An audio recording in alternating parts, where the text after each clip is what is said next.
محترم عزیزوں اور دوستو، السلام علیکم ورحمۃ اللہ وبرکاتہ۔ مولانا پیر ذوالفقار نقشبندی دامت برکاتہم العالیہ نے اللہ رب العزت کی پکڑ کا ایک سچا واقعہ بیان فرمایا ہے۔ وہ اپنی کتاب عمل سے زندگی بنتی ہے میں یہ واقعہ نقل فرماتے ہیں۔ ایک صاحب تھے جو گورنمنٹ کے افسر تھے، تنخواہ بھی اچھی خاصی تھی اور رشوت کا پیسہ بھی خوب لیا کرتے تھے۔ اتفاق سے انہوں نے اپنا گھر ایسی جگہ خریدا جہاں مسجد بالکل ساتھ تھی۔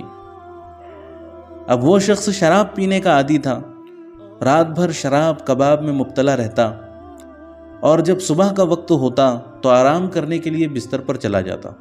صبح کے وقت مسجد میں اذان ہوئی تو اس کی نیند میں خلل آیا۔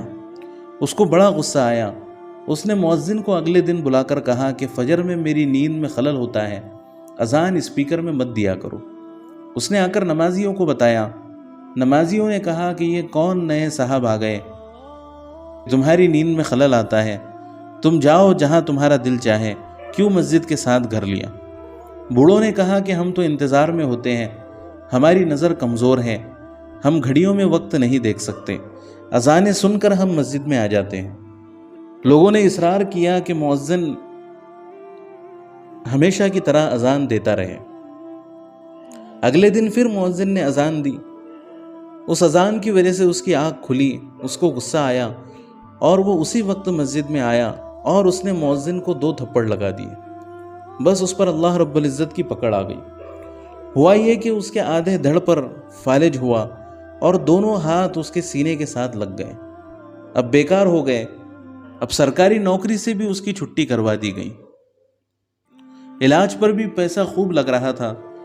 اب اس کی چونکہ افسرانہ طبیعت تھی، حاکمانہ طبیعت تھی، تو گھر میں بھی ڈانٹ ڈپٹ ذرا ذرا سی بات پر کرتا۔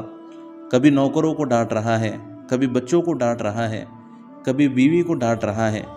ایک دفعہ کی ڈانٹ تو برداشت کر لیتے ہیں، مگر روز روز کی ڈانٹ ڈپٹ تو برداشت نہیں ہوتی۔ بچوں نے ماں سے کہا کہ یہ کیا مصیبت ہے، ہمارے لیے یہ تو لگتا ہے کہ کوئی تھانے دار آ گیا گھر میں۔ بیوی نے کچھ کہا تو بیوی کو ڈانٹنے لگا۔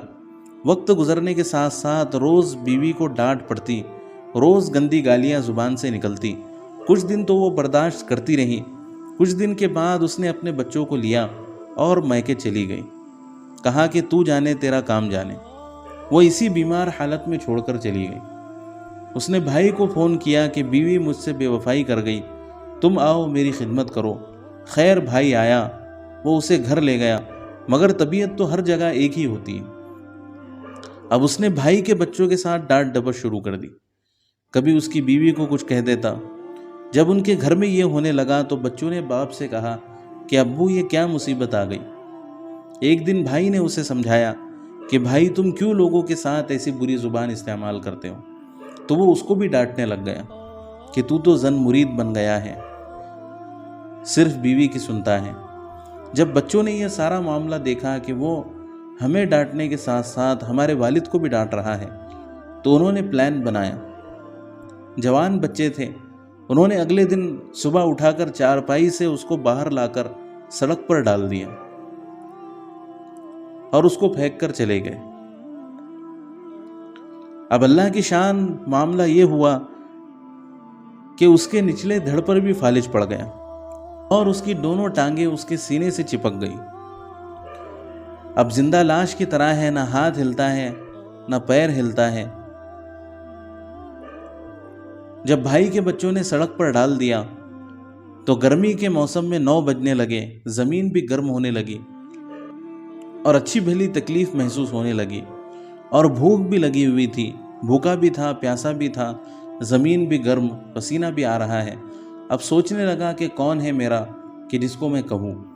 چنانچہ افسر صاحب نے آنے جانے والے مسافروں سے اللہ کے نام پر بھیک مانگنی شروع کر دی کہ اللہ کے نام پر دے دو۔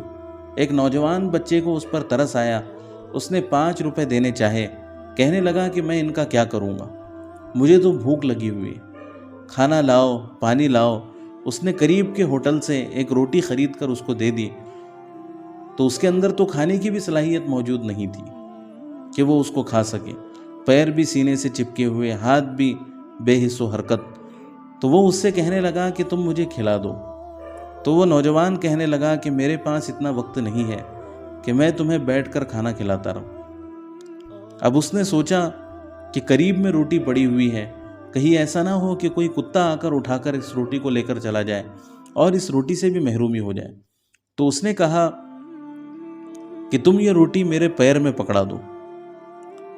اس نوجوان بچے نے اس روٹی کو اس کے پیر میں پکڑا دیا اور وہ ایک کتے کی طرح پیروں سے روٹی پکڑ کر کھانے لگا۔ محترم عزیزو، یہ کتنا عبرتناک واقعہ ہے کہ ایک شخص جو اتنے اعلیٰ عہدے پر فائز تھا، اتنے بڑے درجے کا شخص تھا، اللہ رب العزت نے اسے کتنا ذلیل و خوار فرما دیا۔ یقیناً وَمَن يُهِنِ اللَّهُ فَمَا لَهُ مِن مُكْرِمٍ، کہ جس کو اللہ ذلیل کرے اسے کوئی عزت نہیں دے سکتا۔ جب اللہ کی پکڑ آ جاتی ہے تو بڑے سے بڑے حیران و ششدر رہ جاتے ہیں اور بڑے بڑے لوگوں کو اللہ رب العزت عبرتناک عذاب میں مبتلا کر دیتے ہیں۔ اللہ تعالیٰ سے دعا ہے کہ اللہ تعالیٰ ہم سب کو اپنی پکڑ سے محفوظ فرمائیں، دنیا و آخرت میں اپنی پکڑ سے حفاظت فرمائیں اور ہمیں تقوی کے ساتھ، پرہیزگاری کے ساتھ زندگی گزارنے کی توفیق عطا فرمائیں۔ آخر میں آپ سے گزارش ہے کہ اس ویڈیو کو زیادہ سے زیادہ شیئر کریں تاکہ ہر مسلمان تک یہ قیمتی معلومات پہنچے، ہر مسلمان کے دل میں اللہ رب العزت کا ڈر پیدا ہو۔ اور اسی طرح کی ویڈیوز حاصل کرنے کے لیے ہمارے چینل کو سبسکرائب کریں۔ جزاک اللہ خیرہ۔